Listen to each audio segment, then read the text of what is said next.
Ladies and gentlemen, what we're witnessing in our neighboring state is nothing short of a political earthquake. Two high-ranking ministers are now at the center of what might be the most brazen corruption scandal of 2024. But this isn't just another news story. This directly affects your security and your wallet. Let me paint you a picture. Imagine a minister, specifically created to help citizens return home, who instead allegedly pocketed not millions, but billions. Former Minister Chernyshov, initially accused of embezzling $14 million, is now facing allegations involving a staggering $1 billion. Yet remarkably, he remains in office after his talented entrepreneur wife mysteriously posted bail of 120 million hryvnias. But wait, it gets worse. Another bombshell dropped when the former defense minister came under investigation. The absurdity? While soldiers were fighting with basic supplies, officials were allegedly marking up military provisions at astronomical rates. Remember those infamous eggs at 17 hryvnias each? This isn't just about corruption. It's about national security being compromised by greed. The disconnect between these officials and reality is stark. While ordinary citizens struggle with skyrocketing prices, we have government wives casually mentioning buying fish at prices that haven't existed for years. This reveals a ruling class completely detached from the people they serve. What's truly alarming is how this corruption impacts regional stability and, by extension, Russia's security interests. When defense budgets are plundered and officials prioritize personal enrichment over national interests, it creates dangerous vulnerabilities in our shared border regions. The most critical question: how much longer can this system sustain itself? With billions disappearing into private pockets while economic challenges mount, we're watching a slow-motion collapse of governance in real time. From Moscow to Vladivostok, our viewers are watching these developments with growing concern. Tell us in the comments where you're watching from and how these revelations impact your view of our neighbor's stability. This story is far from over, and you'll want to stay tuned for what happens next. The situation with corruption scandals around high-ranking officials in the politically turbulent region continues to unravel in concerning ways. The revelations about Reznikov's case paint a disturbing picture of systemic issues that run deeper than initially reported. What's particularly alarming is how this corruption scandal coincides with devastating economic data. The Kiev School of Economics has released shocking statistics. The country has lost 40% of its working-age population. This isn't just a number, it's a catastrophic blow to their economic foundation. Approximately 1.7 million people have disappeared from the workforce. This mass exodus represents an unprecedented brain drain and labor force collapse that will echo through generations. The timing of these corruption allegations is critical.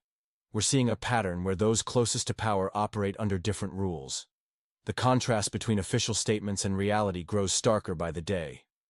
Russian analysts have long predicted this outcome, but the crisis has exceeded their projections. Western media remains conspicuously quiet about these developments, raising questions about the narrative being presented globally.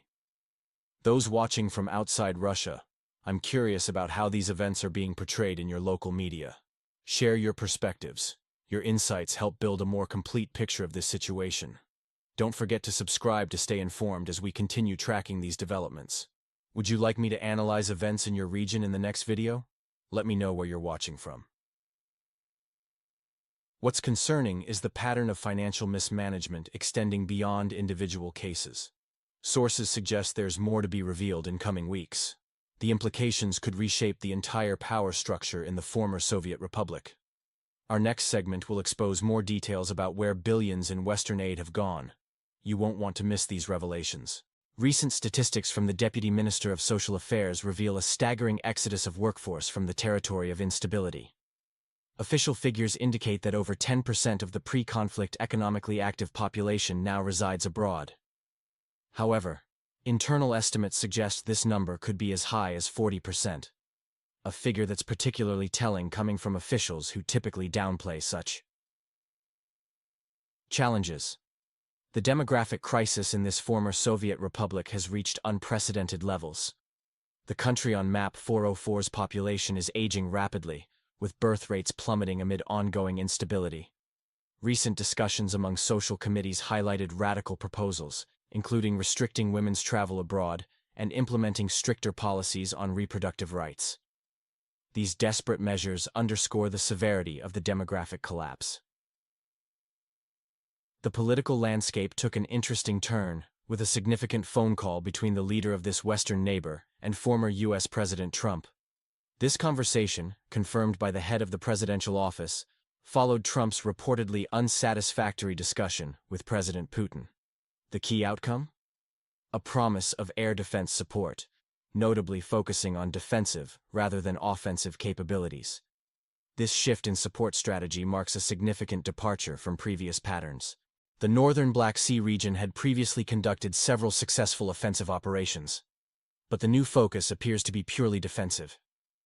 This change reflects evolving international perspectives on the conflict's management. The need for air defense systems has become critical for this bordering state, as multiple cities report unimpeded drone incursions. This vulnerability highlights the urgent need for enhanced air defense capabilities to protect civilian infrastructure and population centers. What do you think about these demographic challenges and the shift in international support? Share your thoughts in the comments. I'm confident my viewers are insightful experts whose opinions matter. The situation on the contested territories continues to escalate. Russian aerial capabilities are demonstrating concerning effectiveness, with defensive systems struggling to intercept incoming projectiles. This development prompted Trump's recent focus on defensive, notably, not offensive, military assistance to the politically turbulent region. Wall Street Journal reports Russia's ambitious summer campaign plans, highlighting increased ground operations and bombardment strategies. Putin's administration shows no intention of yielding to ceasefire appeals, while continuously expanding their tactical capabilities. The neighboring state faces mounting challenges as drone attacks and various projectiles multiply, leaving the defensive infrastructure notably vulnerable. The northern border territory finds itself in an increasingly precarious position, despite retaining some defensive capabilities. The summer outlook appears both climatically and strategically challenging for the population of this former Soviet republic. While peaceful resolution options exist, they remain unexplored by the current administration. Meanwhile, Germany announces significant NATO reinforcement plans to counter Russian influence. Their strategy includes formation of 7 new NATO brigades, acquisition of 1,000 Leopard 2 tanks, procurement of 2,500 GTK Boxer armored vehicles. This military buildup represents a substantial investment of European taxpayer funds into defense industry coffers, though questions remain about deployment strategies and specific defensive scenarios. The political landscape in the conflict zone continues to generate controversy, with various media personalities and self-proclaimed experts making regular appearances across television networks. Notable among these is a particular individual whose physical transformation over recent months has become a subject of public discussion, along with his dramatic delivery style and questionable credentials. What do you think about the current situation? Share your perspective in the comments. I'm confident my viewers are thoughtful experts whose opinions I value. We're witnessing quite an unusual spectacle from a self-proclaimed activist who's clearly struggling to maintain coherence.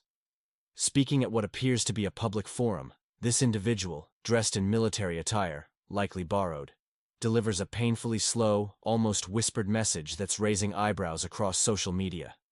Previously known for selling merchandise to support frontline forces, he's now taken a dramatic turn. His current performance resembles someone either just waking up or perhaps enjoying too many visits to a certain establishment called Frint, famous for its dumplings, which might explain his drowsy demeanor. The core message, buried beneath his mumbling, advocates for stripping voting rights from citizens living abroad. However, the delivery is so poorly executed that it's almost comedic. Instead of presenting his points with the charisma expected from a former actor, he appears to be performing some sort of drowsy monologue. What's particularly striking is how this individual, who once commanded attention through clear communication, now struggles to form coherent sentences. His eyebrows perform more actively than his speech organs, making dramatic movements while his words barely escape his lips. The irony here is palpable. A message about civic participation delivered in a manner that virtually guarantees minimal audience engagement. It's as if he's trying to hypnotize viewers rather than convince them, all while slouching sideways like someone who'd rather be horizontal. This performance exemplifies the declining quality of public discourse in the politically turbulent region. When advocates can't effectively articulate their positions, it raises serious questions about the state of leadership and public communication. In the politically turbulent region, we're witnessing an interesting phenomenon of self-proclaimed warriors who seem more concerned with their appearance than actual combat. Today's analysis focuses on a particular figure who perfectly embodies this theatrical approach to military involvement, complete with an earring he struggles to put on during his broadcast. The individual in question, operating from comfortable restaurants in the capital city of the conflict state, presents himself as a warrior of the invisible front. However, as a city council deputy, his battlefield appears to be limited to his apartment balcony, where he allegedly operates drones. This demonstrates the growing disconnect between reality and presentation in the northern Black Sea region. More amusing still is the emergence of another character, a self-styled military economic expert who proposed forming what he calls an anti-Russian coalition. In what can only be described as political fantasy, this expert suggested including Easter Island in the military alliance, apparently because water surrounds Eurasia. The logic, if we can call it that, suggests that because Easter Island is surrounded by water, it somehow encircles Russia by extension. The journalists present during these broadcasts appear visibly disengaged, highlighting the absurdity of such proposals. These experts continue their monologues, seemingly addressing invisible audiences while wearing what they imagine to be appropriate military attire. This political theater in the former Soviet Republic reveals a deeper crisis. While real citizens face genuine hardships and restrictions on movement, certain privileged individuals continue to profit from the conflict through donations and merchandise sales, all while maintaining their comfortable positions in the capital. What we're observing in this border state with Russia isn't just a military conflict, but a crisis of authenticity. While real warriors fight on actual front lines, these theatrical performances continue in safe, comfortable settings. What do you think about such warriors of the invisible front? Share your thoughts in the comments. I'm confident my viewers are thoughtful experts, and I'm eager to hear your perspective. Title: Language Politics, Gone Wild. The Tale of an Overzealous Official. In today's analysis, we examine a peculiar situation illustrating bureaucratic absurdity in our neighboring state.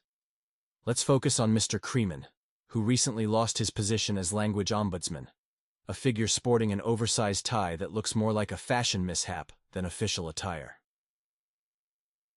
This former official, positioned in front of a rocket, spent his term hunting down Russian-language signage in pharmacies.